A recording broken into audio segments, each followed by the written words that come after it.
Morning, welcome back to my channel Soumi's ব্লগে। জানাই তোমাদের আরও একবার ওয়েলকাম আমার নতুন ভিডিওর সাথে। তো চলো, আজকে হচ্ছে রবিবার আর আজকে তো সানডে মানেই হচ্ছে ফান্ডে। আজকে সবার বাড়িতে খুব ভালো মন্দ রান্না হবে, সবাই আর কি খুব ফ্যামিলির সাথে খুব সুন্দরভাবে টাইম স্পেন্ড করবে।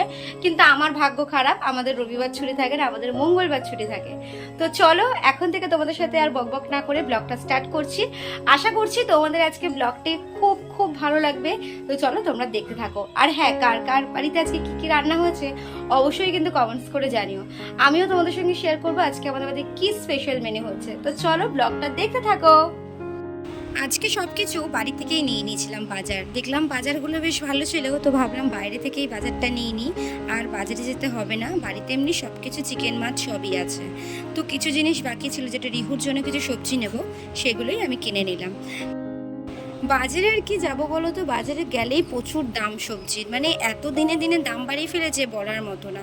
তো ভাবলাম বাড়ি থেকেই আজকে কিনে নিই। আর এই যে আমটা নিলাম, এই আমটা না কাঁচামিঠে আম, ভীষণ টেস্ট হয় খেতে আর কি। আমি তো প্রায় কিনে কিনে খাই, নুন দিয়ে লঙ্কার গুঁড়ো দিয়ে মেখে আম মাখা খেতে আমার দারুণ লাগে। আর এইদিকে দেখো, কালকের কিছু তরকারি ছিল যেগুলো নষ্ট হয়ে গেছে, সেগুলো ফেলে দিতে হবে। আর এদিকে রিহুর জন্য আগের থেকে ফ্রিজ থেকে লেবু বের করে রেখেছে ওকে খাওয়াবো বলে। তো এদিকে দেখো সব কিছু গুছিয়ে নেব। রান্না বান্না সব কমপ্লিট, এবার যাবো কিছু বাসন বেরিয়েছে সেগুলো মাজবো, রিহু আসবে, রিহুকে স্নান করাবো, তারপরে আমি নিজে স্নান করে গোপালকে দেবো সেবা, তারপরে একটু আমি ফ্রি হব। তো চলো বন্ধুরা, তোমরা ভিডিওটা কন্টিনিউ দেখতে থাকো। রবিবার মানেই হচ্ছে খুবই তাড়না থাকে, ঘর ঝাড়া থাকে, মানে বিভিন্ন ডাস্টিংয়ের কাজ থাকে। ঘর পরিষ্কার তো রোজই করি, কিন্তু রোববারটা মনে হয় আর বেশি হয়ে যায়। রবিবারে সবাই রেস্ট নেয়, কিন্তু আমরা সারাদিন খাটতে থাকি। আমি যাই হোক, চলো তোমরা ভিডিওটা কন্টিনিউ দেখতে থাকো। এখানে রিহুর জন্য একটা আলু ভেজে নিচ্ছিলাম, আর দেখো কি সুন্দর না কড়াইটা, তোমাদের দাদাভাই আমাকে এনে দিয়েছে, মানে আমি ওকে বলেছিলাম আনার জন্য। ভীষণ আমার খুব পছন্দের একটা কড়াই, ছোটোখাটো জিনিস জন্য একদম পারফেক্ট। তো তারপরে এদিকে চলে এলাম চিলি চিকেনটা বানাতে। একটা বড় সাইজের পেঁয়াজ আমি ভালো করে স্লাইস করে কেটে নিয়ে খোসাগুলো সব ছাড়িয়ে নিয়েছি, আর নিয়েছি 7-8 কোয়ার মতো স্প্রিং অনিয়ন।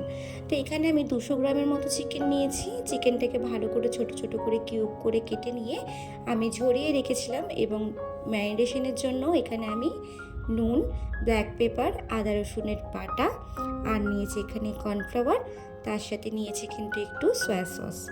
তো এখানে ম্যারিনেশনটা মিনিমাম 5 মিনিট থেকে 10 মিনিট আমরা রাখবো ম্যারিনেশন করে। তো সবার শেষে আমি একটু চালের গুঁড়ি অ্যাড করেছি, আর দিয়েছি একটা ডিম। ভালো করে ডিমটাকে দিয়ে চিকেনটাকে ভালো করে ম্যারিনেশন করে মিনিমাম 5 থেকে 10 মিনিটের মতো রেখে দেবো।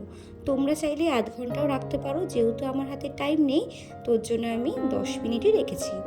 তো এবার আমি কড়া বসিয়ে দিয়েছি, আর কড়াইতে ভালো করে তেল গরম হলে একদম গ্যাসের ফ্লেমটা লোতে রেখে চিকেন পকোড়াগুলো আমি ভেজে নেব। তবু যদি আমার চ্যানেলটি এখনও পর্যন্ত কেউ সাবস্ক্রাইব না করে থাকে, বলবো প্লিজ সাবস্ক্রাইব করে দিতে, আর পাশে থাকা বেল আইকনটি প্রেস করে দিতে। ভিডিওটি ভালো লাগলে অবশ্যই কিন্তু লাইক, কমেন্ট, শেয়ার করতে কিন্তু কেউ ভুলবেন না। তোমাদের ভালোবাসা, তোমাদের সাপোর্ট আমার কিন্তু ভীষণ দরকার।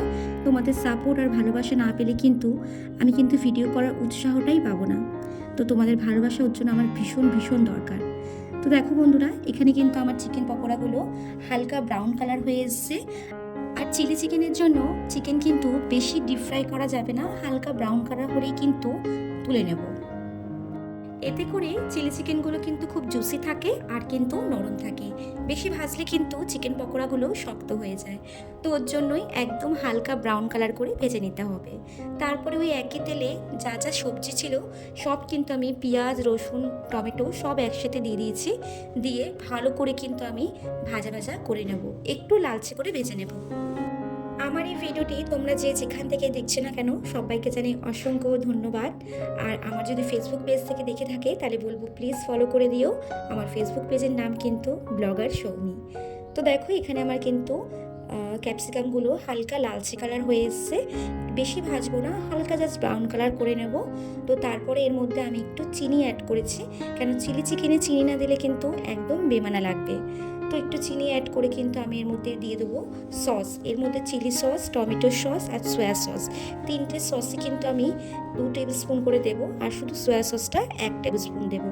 দিয়ে সস দিয়ে কিন্তু ভালো করে আমি এবারে কষিয়ে নেব 1 থেকে 2 মিনিটের মতো।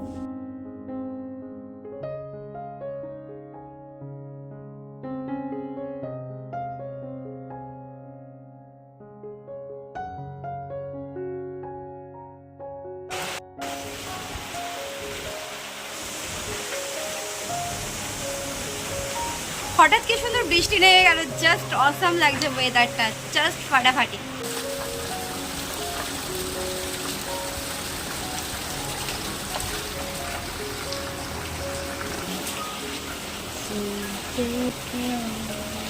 ফাইনালি বৃষ্টি হলো, একটু বৃষ্টিটা খুব দরকার ছিল, কারণ যা গরম পড়ছিল মানুষের সাংঘাতিক একটা গরম ছিল বাপরে। আজকে বিশেষ করে রোদের যা প্রখর ছিল বাপরে বাপ।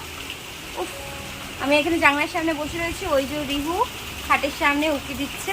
গুড ইভিনিং বন্ধুরা, এখন চলে এসেছি রান্না করতে। আর আজকে দেখলাম বেশ বাইরে বৃষ্টি পড়ছে, তোমাদের দাদাভাই বলছিল অনেকদিন ধরে নানপুরি খাবে। তো অনেকদিন ধরে হয়ে গেছে, প্রায় 7-8 মাস হয়ে গেছে নানপুরি করি না বাড়িতে। তো ভাবলাম আজকে একটু নানপুরি ওর জন্য বানিয়ে দিই, তার সাথে চানা মশলা।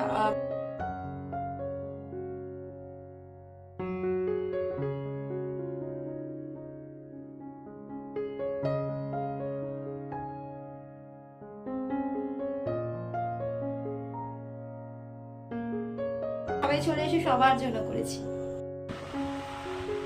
ফার্স্টে এখানে আমি ময়দাটা মেখে নিলাম। এখানে আমি অ্যাড করেছি টক দই, বেকিং সোডা, নুন, চিনি আর তেল, যা যা আর কি লাগে ময়দা মাখতে। এখানে দেখো ময়মটা আমার কিন্তু বেশ ভালোভাবে হয়ে গেছে।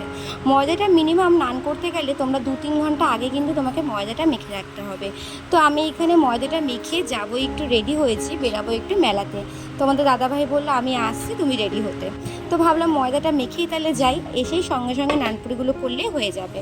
তো এদিকে দেখো আমার কিন্তু চানা মশলাটাও কিন্তু প্রায় হয়ে এসছে, দেখতেই পাচ্ছ চানা মশলাটা হয়ে এসে একটু গরম জল আমি দিয়ে দিলাম এখন। তো চলো ততক্ষণ আমি রেডি হয়ে আসি। এটা ভালো লাগবে।